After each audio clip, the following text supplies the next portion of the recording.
There are always going to be people that are naysayers to stuff because it rocks the boat, it upsets the status quo.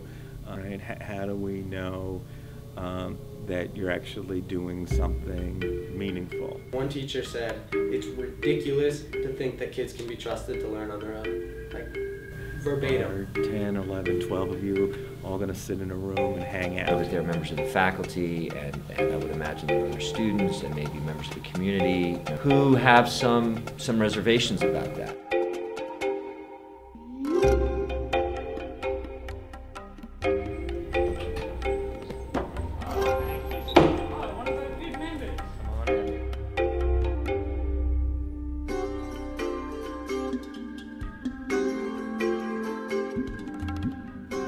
Welcome to the Independence Project.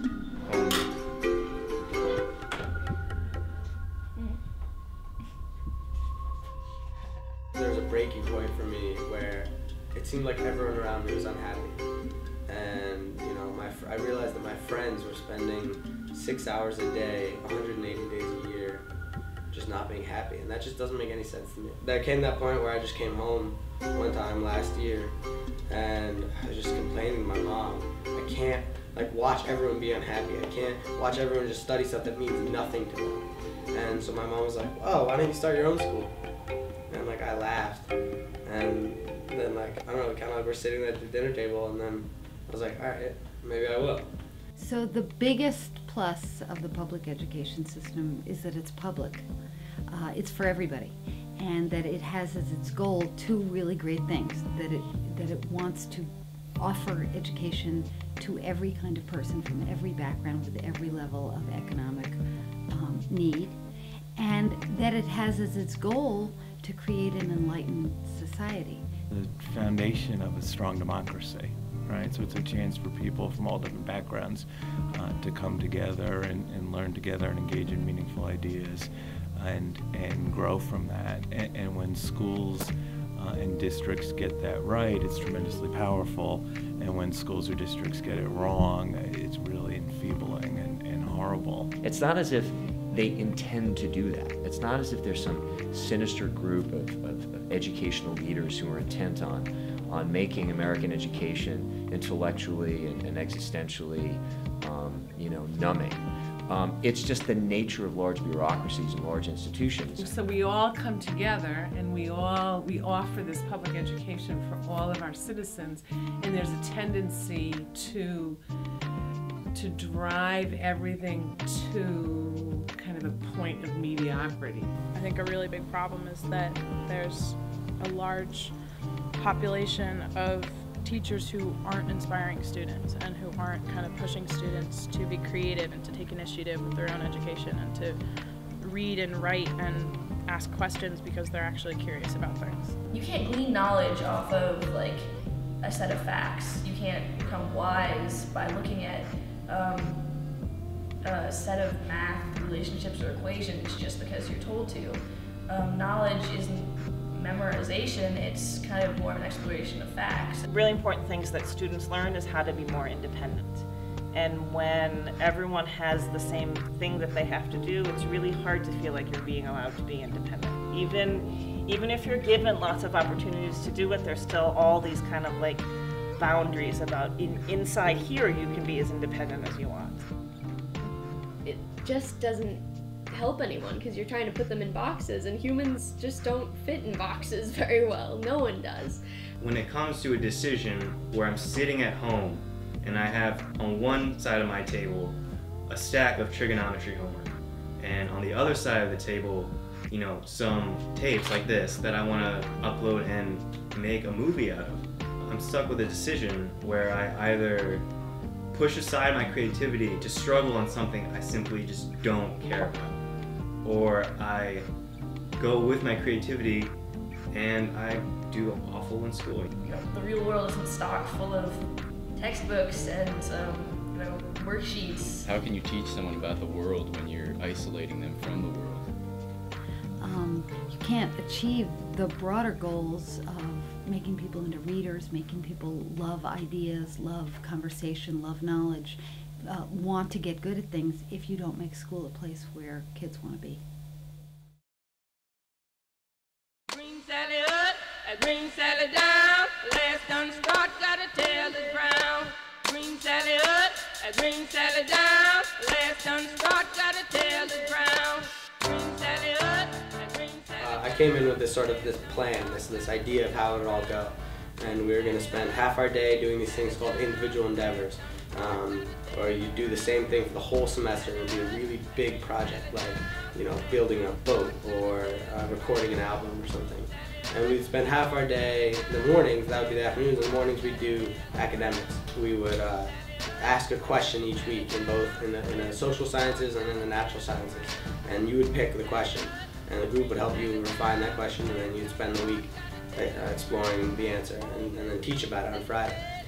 And when we did the arts, like the mathematical and literary arts, we delved through different concepts and ideas, and we'd pick books to read, and we'd have book club discussions over tea on Friday.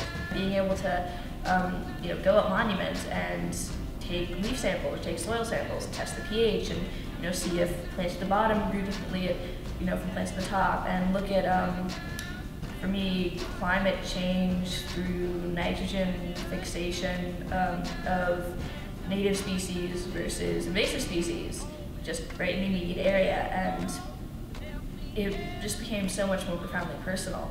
This program attracted a wide range of kids. You have all kinds of programs in high schools around the country. There's the AP programs and the accelerated programs, and then there's the CP programs and the vocational programs. And what's great about this program is that it attracted the kids who were doing really well, got good grades, and then you had kids that were really failing. They were failing high school, and they really didn't have any option left. And this was like a flagship for them. I guess you could call me a troublemaker. I didn't really care much, was always late to classes, late to school. I just didn't care. I was fine with just passing barely. As long as I just got out of here. Even when I heard about the independent project, I was just like, oh, wow. And a lot of people kept coming up to me and saying, this is for you, you gotta do this. Now I feel more confident about myself, like I can gather information on my own, learn things on my own. I don't need tests or quizzes. I know it. I know that I know it, and I know that I can express myself through it. The way that everyone supports each other is just, it's unbelievable. Like, left alone, you've created this working group, and I'd love to see some of that kind of interactive support get built into my classrooms. Because we're a team, we're not afraid to give each other the feedback that we need to hear in order to do better. Because basically everyone in the project just hated math, and so they're dreading it, and when we switched to math, we just tanked. We had been flying, just doing amazing work, and we just stalled. And there was a week and a half period where we just made almost no progress. And it just felt like we were beating up against a brick wall. And I was throwing out ideas and trying to make math exciting, and it was just not happening. And I was going home every day this is horrible, this sucks, we're failing.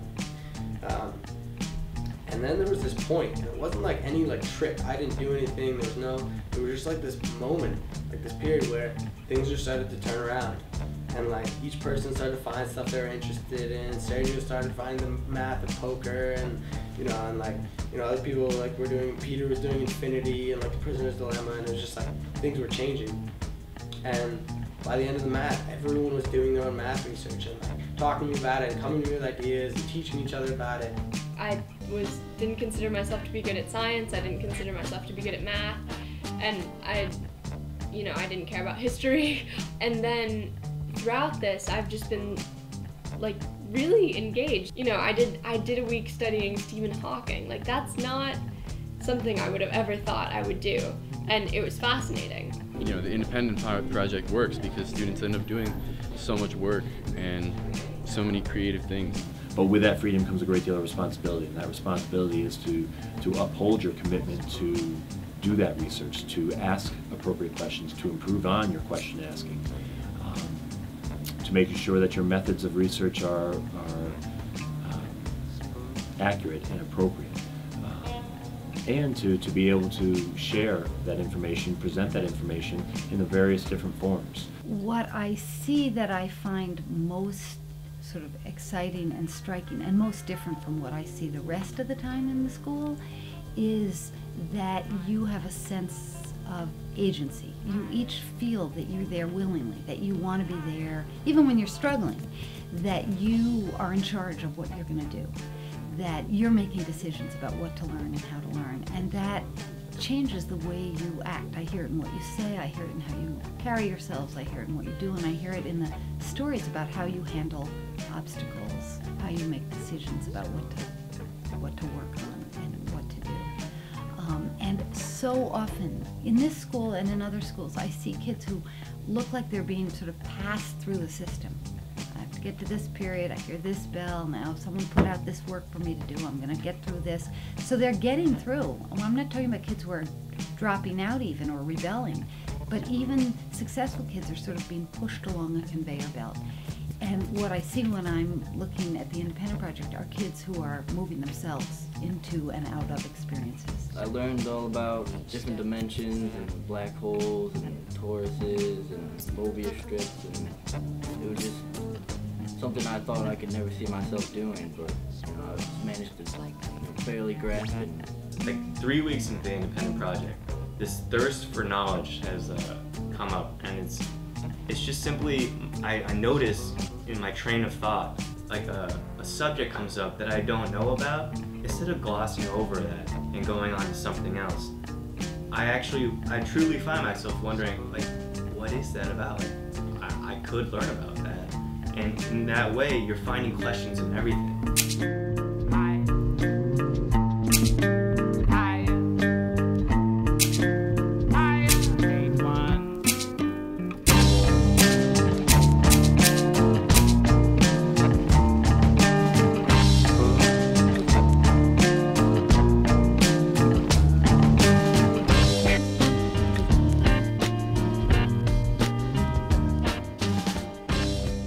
Also learned that everybody has interests in things and everybody truly wants to learn.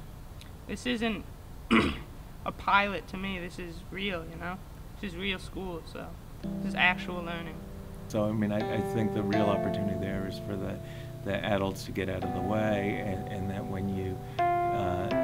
when students take responsibility and they're encouraged to do so, all sorts of wonderful things happen. And to me, this is a really strong example of that. Every group of students who does something like this, it will take on a different flavor and a different quality.